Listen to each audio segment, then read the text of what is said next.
So, what are the goals of Ma's visit and why this time? So I think Ma's schedule going to China is obviously well calculated in many ways. I mean, there's obviously a lot of coincidences, given that, of course, President Taiwan herself is visiting overseas, obviously to allies via USA. But Ma, of course, timed his visit to China as part of the Qingmingjie, the tomb sweeping festival that is widely respected ceremony both in China and Taiwan, and it's clearly to advance that ideology or advance that political agenda, which has been consistent in Ma Ying-jeou's worldview, which is that Taiwan and China belong to the same Chinese nation. When he was in China, he spoke about how he was the Taiwan president and ROC president. What is the significance of that?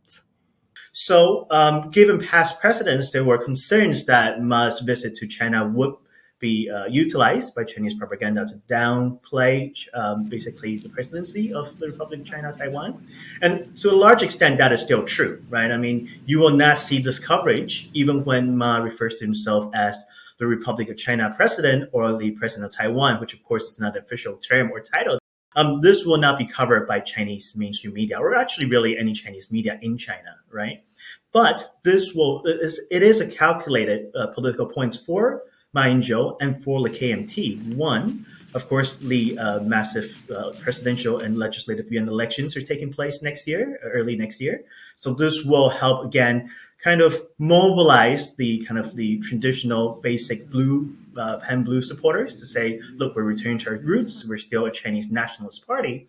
And two, it's also for Ma Ying-jeou to kind of retain his legacy and control of the KMT. Do you think he will succeed in easing tensions between China and Taiwan? I think we should not downplay Ma's intentions. I do think he is carrying out, from his perspective, good faith diplomacy. I think it's consistent with what he believes. To lower tension, to avoid a conflict between Taiwan and China, there needs to be dialogue. But also, I think, in my personal opinion, it's a bit of a naivety given how we know the Chinese influence operations work